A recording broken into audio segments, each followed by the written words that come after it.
Muito boa noite a todos. Muito boa noite. Que Jesus abençoe cada coração aqui presente, dos dois planos conhecidos da vida. Nós estamos estudando mediunidade, estamos estudando os 15 princípios fundamentais e atualmente estamos estudando mediunidade, que é o 13º princípio fundamental na lista dos 15. E como sempre, estamos estudando mediunidade, correlacionando com os outros 14 princípios, que já o fizemos, e pode ser encontrado esse estudo nos nossos vídeos anteriores. E hoje, dia 13 de fevereiro de 2023, nós vamos dar sequência ao nosso estudo. Semana passada, na segunda-feira passada, nós estudamos mediunidade de efeitos físicos, de efeitos intelectuais, distinguindo entre um e outro. Hoje nós vamos voltar aqui rapidamente para a gente entender melhor isso. Estudamos psicografia e estudamos psicofonia e psicografia. Mediunidade chamada de incorporação, psicofonia, psicografia, e hoje ficamos na sequência de iniciarmos hoje na mediunidade auditiva. Porque a gente fala, os espíritos falam por nós, escrevem por nós, por intermédio de nós, médiuns, e também se comunicam conosco através da nossa audição, através da nossa vidência e através da nossa intuição. Não botei chapeuzinho no do vidência, ninguém falou nada. O computador hoje ajuda a gente muito, né? A gente não põe, eles põem para a gente. Intuitiva, pelos canais da intuição, mediunidade de inspiração, e vamos falar um pouquinho da mediunidade curadora. Certo? Então, vamos retomar aqui a mediunidade auditiva para que a gente inicie a partir daqui, nessa segunda-feira, hoje. Vamos primeiro fazer a nossa prece, para a gente sintonizar as nossas antenas, né, com os planos maiores da vida, com os nossos amigos espirituais, né, Lu? Para que a gente seja bem intuído, seja bem inspirado, seja bem orientado, seja bem sustentado na nossa proposta de aprendizado de hoje. Vamos elevar o nosso pensamento mais ainda. Querido Mestre Jesus, muito obrigado, Senhor, por mais essa oportunidade. É na certeza de que o Senhor está conosco e se faz presente pela sintonia com os nossos amigos espirituais, que são os verdadeiros responsáveis por esse nosso estudo de hoje. Que a Tua paz, Senhor, seja a tônica do nosso encontro, das nossas reflexões, e pedimos que clareie o nosso entendimento, que nos proporcione o melhor discernimento da lição da noite. Fica conosco, Senhor, agora e em todos os momentos da nossa caminhada, e que assim seja, Senhor. Então, gente, mediunidade auditiva. O que é isso? Escutar os espíritos. A gente escuta os espíritos falando por intermédio da nossa audição. Não do nosso ouvido físico puramente, mas no nosso ouvido perispiritual. E nós estamos, nesses tipos de mediunidade, nós estamos seguindo esse livro aqui, que é Mediunidade Sem Lágrimas, do Eliseu Rigonati. Vamos ver o que o Eliseu fala para nós dos médiuns audientes, que ele chama de médiuns audientes, ou a mediunidade auditiva. Médiuns audientes, tem algum aqui que é médium audiente, que escuta os espíritos? Escuta? Sim? Sim? Sim, só em exercício, né, de mediunidade formalmente. Muito bem. Médiuns audientes são aqueles que ouvem os espíritos. Escuta os espíritos. E quem escuta, gente, escuta os espíritos e escuta o que eles falam de bom e fala de abobrinha também, né? Isso, inclusive, nós falamos semana passada, entramos falando do zelo que a gente precisa de ter com esse tipo de mediunidade, porque, às vezes, ela consegue nos levar com muita facilidade ao desequilíbrio, porque os espíritos, às vezes, não obedecem os limites, ou também nós não estabelecemos os limites para eles. Então é preciso da gente, quem tem esse tipo de mediunidade, é preciso de estudar mais ainda, de vigiar mais ainda e de ter mais ainda equilíbrio e firmeza para estabelecer essas limitações, para estabelecer essa metodologia de comunicação, né? Há duas espécies de médiuns audientes. Os que ouvem a voz dos espíritos como se estivessem ouvindo a voz de uma pessoa. Escuta mesmo, né?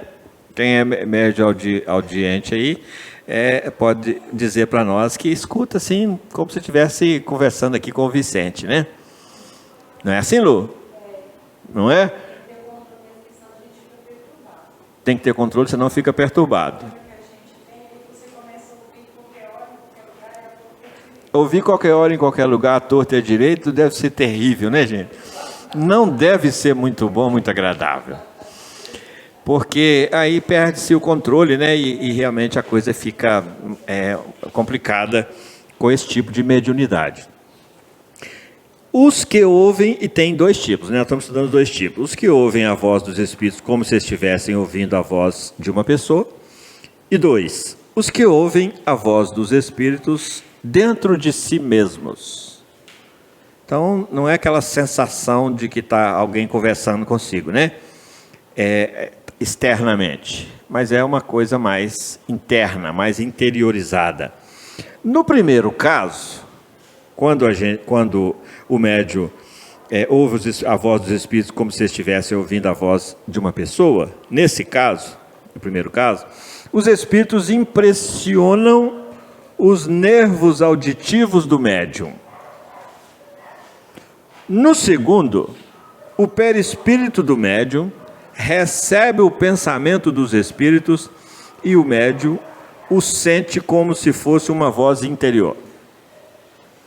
Então vamos entender, gente? Primeiro há uma influenciação perispiritual, que o espírito comunicante impressiona os nervos auditivos do médium para que ele possa se sensibilizar e ficar ouvindo o que ele está comunicando, que é aquele caso em que é como se estivesse conversando com alguém. É assim que o Eliseu Rigonato está explicando para nós aqui. E no segundo caso, o perispírito do médium recebe o pensamento dos espíritos e o médium o sente como se fosse uma voz interior. Então seria como se o espírito estivesse pensando alto dentro do médium, perispiritualmente falando. É mais ou menos assim, gente? Quem tem essa experiência mediúnica aí, certo. Então confirmado, né? Um médium audiente pode ouvir a voz dos espíritos das duas maneiras ou apenas de uma. O médium audiente ou auditivo, ele pode exercitar esses dois modos de comunicação através da audição ou apenas uma. Às vezes ele sente como se fosse conversando com alguém, como no primeiro caso, às vezes como se fosse uma voz interior, às vezes uma, às vezes outra somente. E às vezes as duas, segundo o que ele está falando para nós aqui. Conversa com os espíritos e um médium audiente pode ouvir a voz dos espíritos das duas maneiras ou apenas de uma. Ponto e vírgula. Conversa com os espíritos e transmite o que eles querem dizer aos encarnados. É uma mediunidade comum. É comum, gente? É comum? Deve ser, né? Está falando aqui que era comum, né? Quem é que exercita aí? Conhece muitos médios desse tipo de mediunidade? Muitos esquizofrênicos, né? Muitos esquizofrênicos. Em hospital de louco tem demais. Em Todo mundo acha que eles são loucos, né? Às vezes você caminha na rua, você vê uma pessoa. E aí? Você vai? Vai não? Tá, e aí? Ah lá, é doido. Às vezes é porque a pessoa não teve o controle mediúnico, né? Ela deixou de se levar e a gente é muito fácil se levar. Quando se perde o controle mediúnico, há inúmeros casos que esse descontrole leva ao adoecimento mental, né? E os hospitais, os manicômios, né, que chama, né? Os hospitais que cuidam de doenças mentais estão repletos de pacientes que vivenciaram esse tipo de experiência mediúnica e por desconhecimento ou por invigilância ou por qualquer razão, esse equilíbrio deixou de existir e essa experiência foi adoecedora. O que normalmente pode acontecer desde que o médium não tenha estudo suficiente, não tenha orientação adequada, não chegue ao nível de vigilância e de estabelecimento de métodos e padrões para que haja esse exercício. Ok? Lembremos que a mediunidade é neutra. Lembremos que a mediunidade é neutra. O médium é que agrega valor a ela. Que utilidade nós damos a ela e como nós a exercitamos. Tranquilo, isso, gente? Então, de novo, o Espiritismo vem e fala assim, olha, a responsabilidade é sua. Então, não fica culpando ou responsabilizando ninguém lá fora, porque o médium é você. Então, a responsabilidade de educar essa mediunidade é com você. E educar a mediunidade, segundo Emmanuel, é educar a personalidade. E se nessa nossa personalidade nós não sabemos estabelecer limites no nosso cotidiano, é porque algo não está funcionando bem nesse processo educativo. Então, a gente é só mais uma derivação dentro do exercício mediúnico do que a gente precisa de aprender a fazer com a gente no nosso dia a dia, no estabelecimento de limites,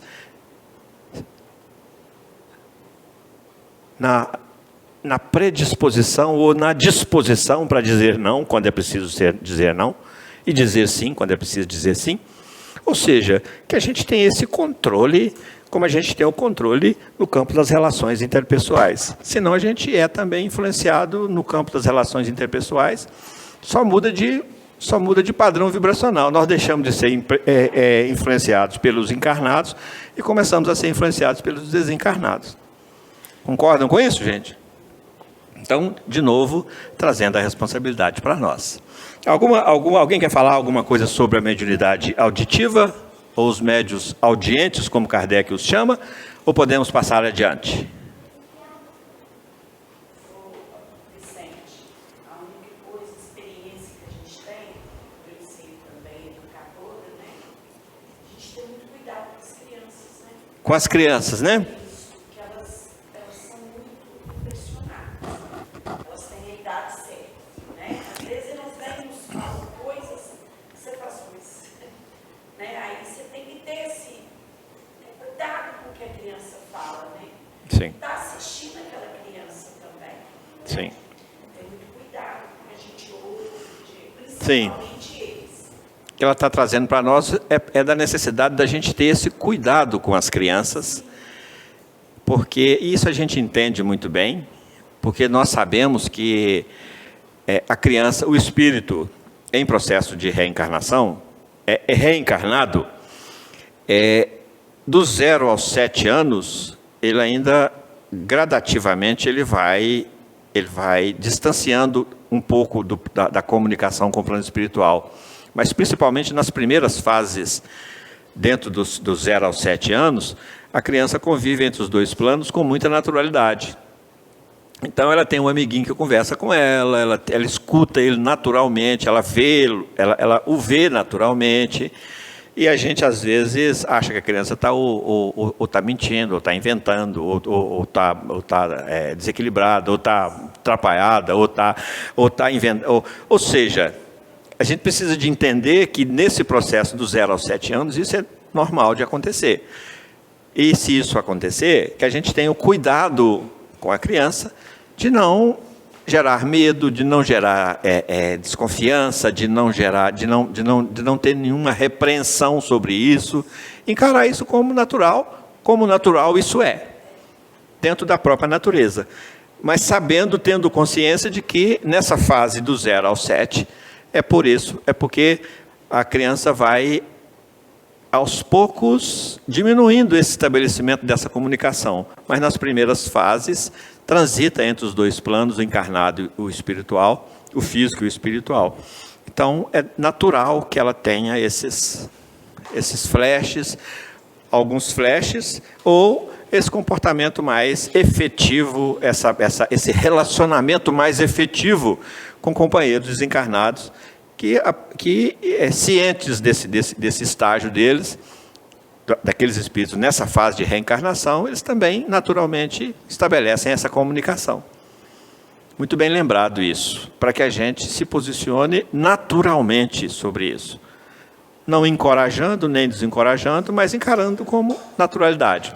E se isso persistir e gerar desequilíbrio, que a gente busque tratamento. Onde? Na casa espírita, que é onde se trata essas questões espirituais. A ciência espírita cuida de questões espirituais. A ciência humana, a ciência material, a ciência física, cuida de coisas físicas. Ok?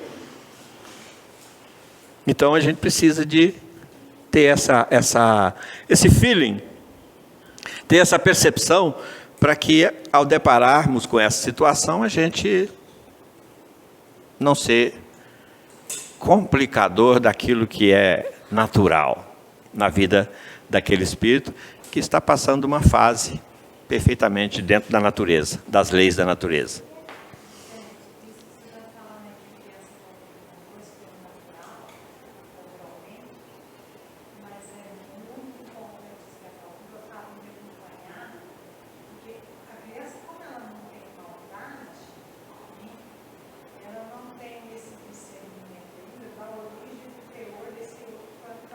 Sim, sim. Aconteceu um caso com uma sobrinha, ela deveria ter uns 3 ou 4 anos. E desde que ela começou a andar e falar, ela sempre via um amiguinho. Ela sempre via um amiguinho. Brincava, conversava com ele. E a mãe dela, como a voz dos espiritismos, não aceitava. A mãe não aceitava? Não, chamava atenção e tal.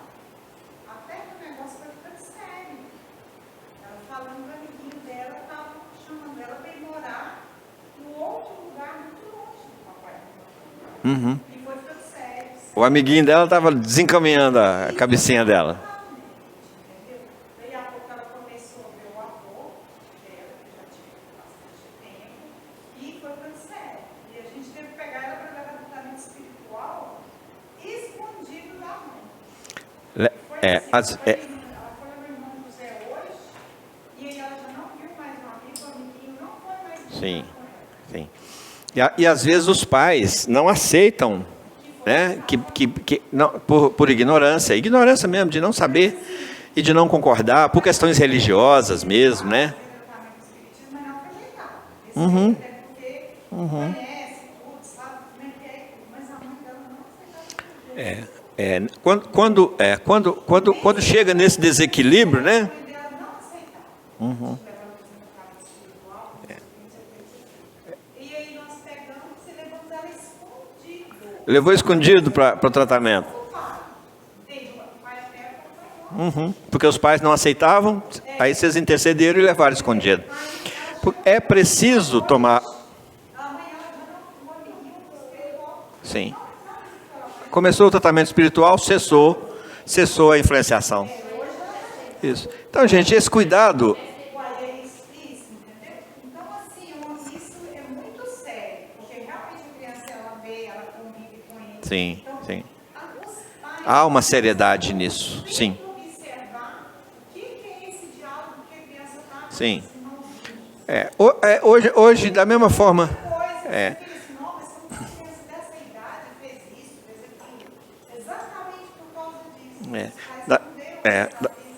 Da mesma forma que os pais hoje necessitam de acompanhar a participação das crianças aí nas redes sociais, o que elas estão acessando, o que elas estão vendo, etc, etc.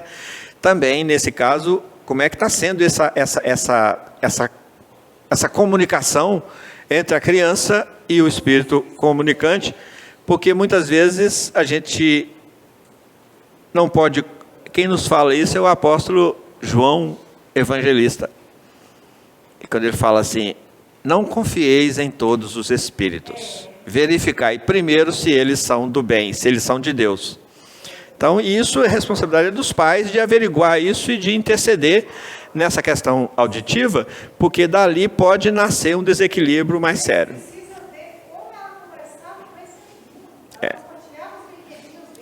Conversa naturalmente, é como se tivesse...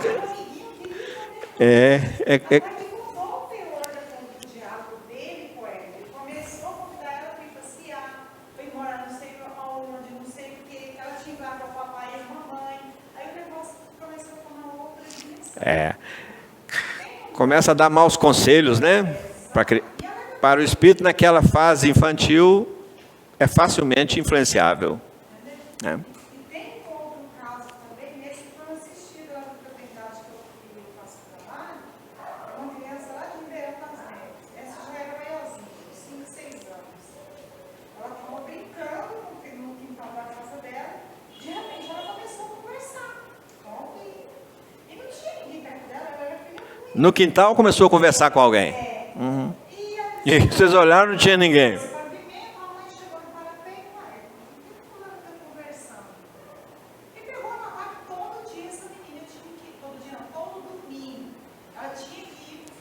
Essa conversa acontecia aos domingos. E ficava lá brincando, conversando e falando, só que ela não conversava com muito. Ela conversava com uma senhora, uma vovó, que ninguém nem sabia dessa vovó. Era vovó. Mas essa menina, ela ficou doente de tal forma. Adoeceu? Ela adoeceu porque a senhora, a entidade que ficava com ela, tomou, não sei o que sucedeu com ela. Eu só sei que essa menina, nós visitamos ela 73 dias. Nossa, mãe. Em tratamento espiritual, ela perdeu a fala, desaprendeu a Perdeu a fala? desaprendeu a tudo. Regrediu. Não sei quantos anos. E moral da história, o tratamento, a gente viu o que estava fazendo aquilo para a criança. Era uma entidade de uma senhora que era, as luzes tinham aberto, uma com o outro. Eram espíritos comprometidos um com o outro e que estavam em influenciação ali. Então é muito sério, é muito. Os pais Inicia ali um processo obsessivo, né? teatro com as crianças. Sim, sim, sim. Falando sozinho. Sim, Observar e falar, diferente, mas por que você está falando isso? sim. Então, gente, a Lúcia traz para nós aqui algumas experiências positivas e negativas nesse diálogo, e contando para nós de um caso em que, eu estou repetindo tudo porque o microfone não capta ali a fala dela. Esses diálogos, essas comunicações, muitas vezes podem acontecer também de espíritos inimigos que aproveitam essa fase aí de facilidade de comunicação para aproximar daquele espírito e estabelecer um processo de influenciação negativa. Por isso, cuidado não só dos pais, dos educadores de um modo geral, de estar atento a isso. Mas para isso a gente precisa ter conhecimento também, né? Conhecimento da doutrina, ter um pouco de inteligência espiritual. Lembra dos três níveis de inteligência? Inteligência intelectual, sim. Inteligência emocional, sim, para lidar com isso com naturalidade. Mas é fundamental que tenhamos um nível de inteligência espiritual também. Que entendamos o que espiritualmente esteja acontecendo, para que a gente seja mais assertivo na nossa interferência nesse processo. Ok? o essencial é que a gente redobre o cuidado nessa fase de infância. E na adolescência? Não? Também. Mas na adolescência, o adolescente já está numa fase mais avançada, dos 7 aos 14 anos, aí, chamando de pré-adolescência, adolescência, onde o espírito já está resgatando os seus próprios valores esquecidos, esquecimento do passado, lembram disso? Na hora da reencarnação? Mas, aos poucos, se o espírito não adquire outros valores, ele recupera os seus próprios. E se ele é renitente a essa influenciação, se ele é rebelde a essa influência, a essa orientação dos familiares, dos educadores de um modo geral, aí a coisa fica um pouco mais complicada. Que normalmente desencadeia em processos de adoecimento e que vai levar aquela criança a uma juventude perturbada e, consequentemente, adoecida, e que vai gerar internações em hospitais que cuidam de doenças mentais e que, na verdade, não tem nada físico, ou que pode chegar a ter algo físico pelo reflexo do espírito no perispírito, que, por sua vez, afeta o corpo físico. Aí sim. Mas é preciso de estar atento para identificar isso na origem, no início, no princípio, e cuidar disso. Acompanhar a criatura, aquele ser que está vivenciando aquele espírito que está vivenciando aquela experiência, acompanhá-la no tratamento espiritual, para que ele seja orientado, para que ele seja assistido, para que ele passe por tratamentos fluidoterápicos. Por quê? Porque a forma de influenciação do espírito desencarnado sobre aquele espírito médium, que está sendo médium naquela fase ali tão prematura, né, da infância, da adolescência, essa influência é fluídica. É perispírito a perispírito. Lembramos da semana passada? Então, a comunicação mediúnica, ela acontece mente a mente, perispírito a perispírito, fluido perispiritual combinados. Então, é preciso que haja tratamento fluidoterápico, a terapia por intermédio dos fluidos. Que isso nós só vamos encontrar em estabelecimentos ou em instituições que têm conhecimento do lado espiritual e que utilizam terapias espiritualistas para isso. Só na casa espírita? Não, nós temos benzedeiras, nós temos curadores, nós temos tantos auxiliares aí. É preciso que tenha entendimento do plano espiritual, do mundo espiritual, da vida espiritual. É preciso que tenha entendimento que nós não nos resumimos nisso aqui, nesse corpo físico, nesse ambiente que nós vivemos. É que nós somos espíritos. Estamos vivenciando experiências na matéria, mas passíveis de toda a influenciação espiritual sobre nós, que precisa ser vigiada, cuidada, tratada, para que não se estabeleça processos adoecedores por causa de mediunidade descontrolada. Ok? Então vamos avançar. Vamos para os médios intuitivos. Então, auditiva, intuitiva, não vão para a vidência. Vamos para os médiums videntes. Kardec, que o Eliseu chama de médios videntes, que é a mediunidade de vidência. Médios videntes são aqueles que veem os espíritos. Aí agora já não vê mais com o sentimento, com o pensamento, com o entendimento só não. Vê mesmo. Vê. Nitidamente ou não tão nitidamente, mas vê. Os médios, temos de distinguir 3 espécies de médios videntes. 3, ó. Não é só ver não, tem 3 tipos de ver. Tem 3 lentes diferentes. Tem aquela lente mais grosseira, tem essas mais ou menos, e tem aquelas fundos de garrafa mesmo que dificultam demais a visão, né? 3 lentes. Nós temos 3 tipos. Os médiuns videntes, que veem tanto com os olhos abertos, como com eles fechados. Ok? Está vendo? Estou. Está vendo? Continua vendo, continua. Fechou os olhos, continua vendo, continua. É esse primeiro caso.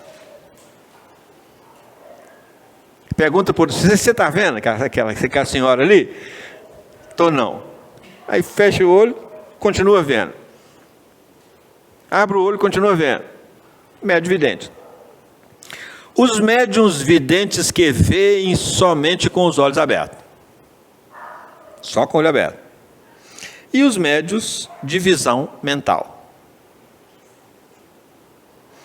No primeiro caso, em que vê tanto de olho aberto quanto de olho fechado, é o perispírito do médium que recebe a imagem do espírito. Então, o espírito quer se fazer visível e o perispírito do médium capta o perispírito do espírito comunicante. Perispírito a perispírito de novo, estão vendo? Mente a mente. Assim, o médium tanto pode estar com os olhos abertos, como com os olhos fechados, que verá os espíritos. A visão não lhe chega através dos olhos, e sim através do perispírito.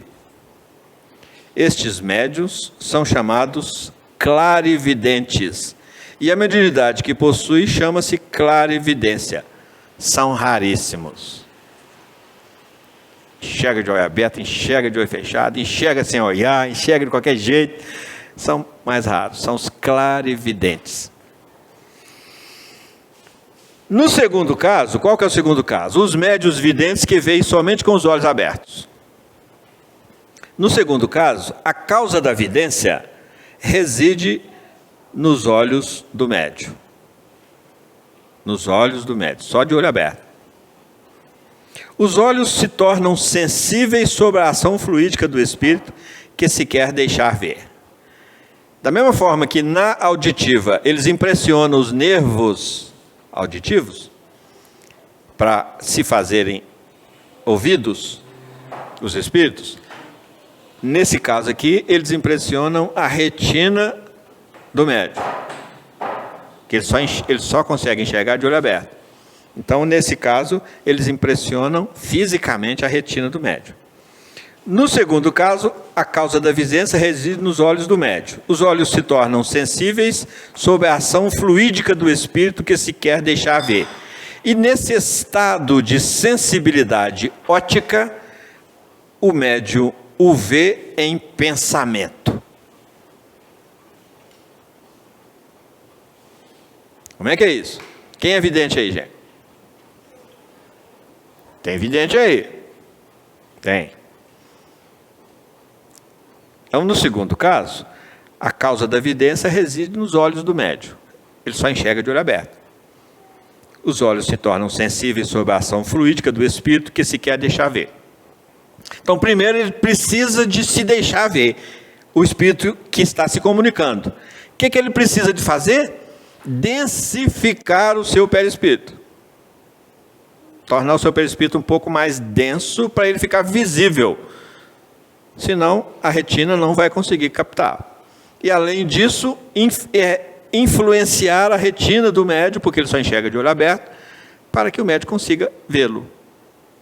Como é que é feito isso? Esmiuçadamente, nós precisamos de pesquisar um pouco mais. Então, aqui a gente está estudando como princípio fundamental. Agora, se a gente quiser ficar realmente expert em modus operandi em caso de vidência, nós precisamos de estudar mais. Aí nós precisamos de ir para o livro dos médiuns, nós precisamos de estudar com André Luiz, nós precisamos de estudar com Emmanuel, nós precisamos de estudar com aqueles que estão estudando cada vez mais a mediunidade, se interessando cada vez mais pela mediunidade, e destrinchando e pesquisando a mediunidade, aí para a gente ir acurando esse entendimento. Aqui em Belo Horizonte mesmo, nós temos o Martins Peralva, que foi um grande estudioso de mediunidade, que fez parte daquele grande grupo de espíritas mineiros, e foi o último a desencarnar. Hoje, daquele grupo, hoje só tem ainda o Sr. Manuel Alves, que hoje está com 96 ou 98 anos. Estive há pouco tempo na casa dele, ele está lúcido, inteiro, saudável, magrelinho, todo sadio, Sr. Manuel Alves. Mas o Martins Peralva traz para nós estudos muito interessantes, em livros muito interessantes de autoria dele, sobre mediunidade, para a gente entender como é que funciona esse modus operandi mesmo da mediunidade, como é que os espíritos, aí eles vão aprofundar e descrever para a gente como é que isso funciona, mas são pesquisadores de mediunidade. O objetivo nosso aqui hoje é trazer assim, um despertamento para a necessidade do estudo, para todos nós, ok? E vamos falar do terceiro ainda nesse primeiro bloco, vamos falar do terceiro para a gente fechar. E os médios que são os médios de visão mental. Os médios videntes são raros e a vidência nunca é permanente. Geralmente é uma mediunidade de curta duração. Como é que é isso? A gente fica vendo o tempo todo. Às vezes você olha, vê o espírito, desvia, olha de novo, não vê mais. É como se você botasse a cabeça para fora do ônibus e viu a paisagem, passou, você não vê ela mais. Então, isso é comum nessa questão da evidência. Os médios videntes facilitam o estudo do mundo espiritual pelas descrições que fazem de seus habitantes. Então, eles vêm e comentam perante aqueles que não conseguem ver. Ou seja, os médios videntes emprestam a sua visão solidariamente para todos. Emprestam no sentido de ver e contar. Utiliza a sua visão para compartilhar o mundo espiritual com quem não tem essa visão, essa chamada mediunidade de evidência. Os médios videntes, entretanto, é preciso muito cuidado para que não sejamos vítimas da imaginação. O que é isso mesmo, gente? É preciso de muito estudo, muito treino, muito exercício, muita vigilância, muito discernimento, porque se a gente conhece as propriedades, que são 17 do perispírito, nós vamos ter recursos para a gente identificar se realmente é um espírito ou se é a imaginação da gente. Se a gente conhece as 4 funções do perispírito, a gente vai ter também recursos para discernir com muito mais segurança. Então, por isso é que é necessário que a gente estude cada vez mais, para que a gente consiga distinguir entre o real e o imaginativo, entre aquilo que realmente é um produto de evidência ou é fruto da nossa própria imaginação. Então é preciso estudo. Ok? Até já.